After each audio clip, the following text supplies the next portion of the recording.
An intriguing statement by the Brazilian president drew attention when he said that the country would only start fighting crime next week, implying that whoever has gotten away with it so far has gotten away with it. So the purpose is this. It's very serious. It's very serious. Starting next week, we will launch a plan to fight organized crime that is for real. Anyone who gets away with it before next week is in the clear, but whoever doesn't won't get away anymore.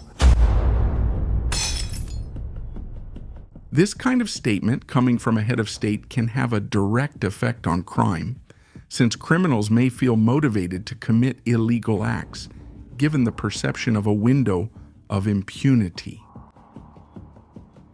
The contradiction is clear. While the leader promises to step up the crackdown, he leaves room for vague interpretations, which may sound like a sign of temporary tolerance. Instead of reinforcing the urgency of confronting the issue, the warning that the fight will only happen at a future date creates a dangerous vacuum that can strengthen organized crime. Precisely at the moment when U.S. Southern Command, together with allies like Paraguay and Ecuador, are moving forward with the Shield of the Americas. But what is really behind the statement of the current Brazilian president is what we are going to address in this video. Welcome to Vida no Cartel. An investigation by the Wall Street Journal. It's been a while, but we bring it here because it's the most recent report. They interviewed prosecutors, they interviewed intelligence agencies, and it already points to people from the PCC.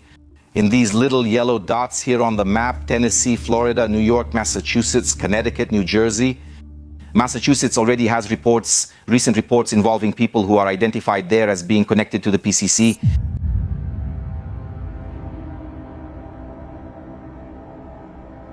The United States has already confirmed with evidence and analysis that the PCC operates in at least 6 American states. This information increases the pressure from the White House on Brazil, which insists on not officially classifying Brazilian criminal factions as narco-terrorist organizations. The Brazilian president, Luiz Inácio Lula da Silva, handed Donald Trump, the president of the United States, a document with arguments against classifying criminal factions, such as the PCC and Comando Vermelho, as terrorist organizations. This stance creates friction because while Washington demands tough and immediate measures, the Brazilian government adopts rhetoric that sounds contradictory and belated, given the seriousness of the situation. The likely pressure imposed by Donald Trump during the meeting with the Brazilian president shows that the warning was given clearly. If there are no effective measures to combat Brazilian cartels, the United States may intensify its own offensive. In this scenario, vessels used by traffickers on the Brazilian coast may be bombed, as is already happening in other countries in the region, where the Southern Command has been using surveillance drones and attack drones, as well as destroyers, fighter jets, and stealth helicopters. This context puts Brazil at a strategic crossroads. On one hand, there is an urgent need to strengthen the internal fight against factions, which continue to expand their transnational networks.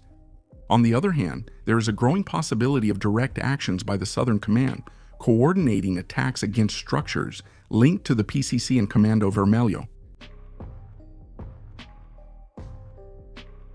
By declaring that he will fight drug trafficking at a later date, the Brazilian leader shows a lack of interest in meeting the demands of public security, which are urgent.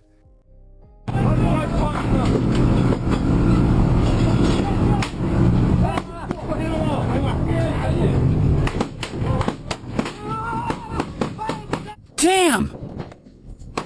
Drug trafficking is one of the biggest problems.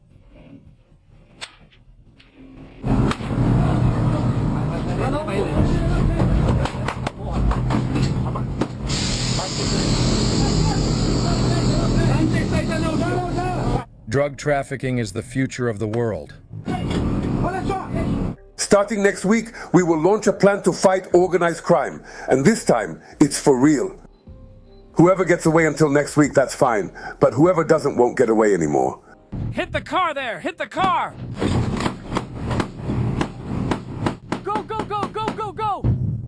That's it. Threw a grenade. Go, man. Turn more, turn a little. There, put it like that, put it like that. Southern Command has repositioned its troops in the Pacific, reinforcing strategic readiness and replenishing Marine Corps manpower. This movement includes deploying the Marine Raiders, the elite force of the American Marines, specialized in infiltration operations, advanced reconnaissance, and surgical strikes against high-value targets.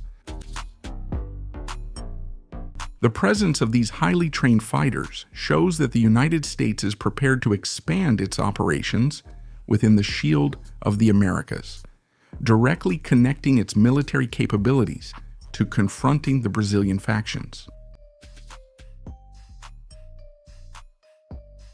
The Marine Raiders have state-of-the-art weaponry, such as precision rifles, night vision systems, tactical drones, and encrypted communication equipment. In addition, they are capable of carrying out counterterrorism missions, hostage rescues, and neutralizing criminal leaders in urban or maritime environments. This versatility makes the Raiders key players in any joint operation, especially in scenarios where the PCC and Comando Vermelho use vessels and clandestine routes to expand their activities.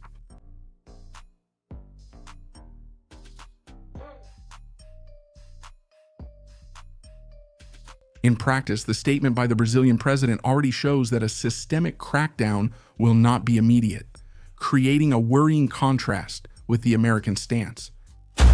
We call this military partnership the American Coalition Against the Cartels. And look, the Code is not just an organization that will hold conferences and release white papers. That's not what we exist to do. It's a coalition of action made up of like-minded countries that will use their capabilities. We're going to take on the cartels.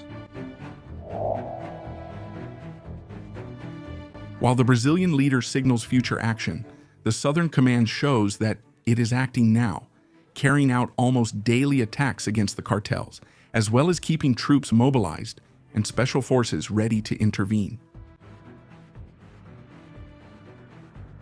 This discrepancy between the Brazilian federal government and the Shield of the Americas offensive reinforces international pressure, and it shows that if Brazil does not take a firm stance, the United States may move unilaterally against structures linked to drug trafficking. Brazilian territory or waters?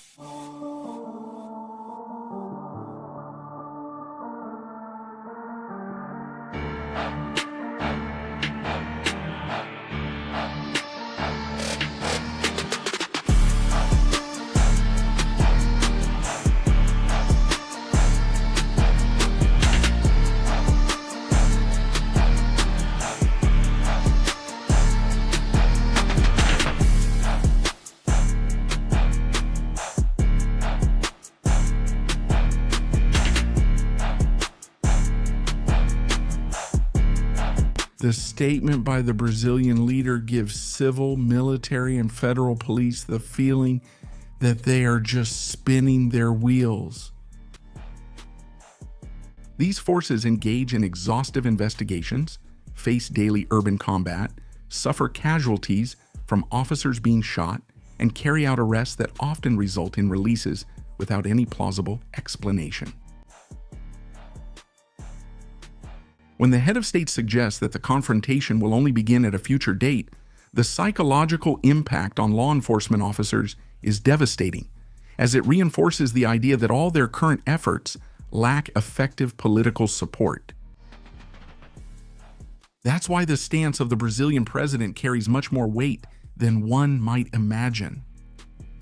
It reinforces the need to employ the armed forces in the fight against crime, as already provided for in the federal constitution.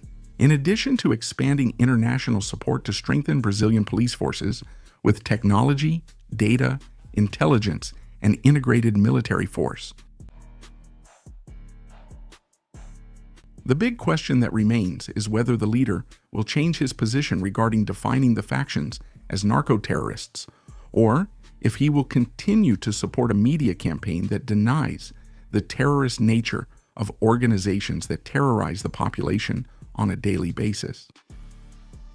Leave your countdown in the comments for the Brazilian factions that are about to face a setback from the shield of the Americas never seen before in the country. And it also comes with Philips quality and the secure delivery of Amazon Brazil. At Vida no Quartel, you stay updated on everything in the military world. Drop a like, subscribe, and watch one of the videos that's appearing on your screen. Forward fighters, see you next time.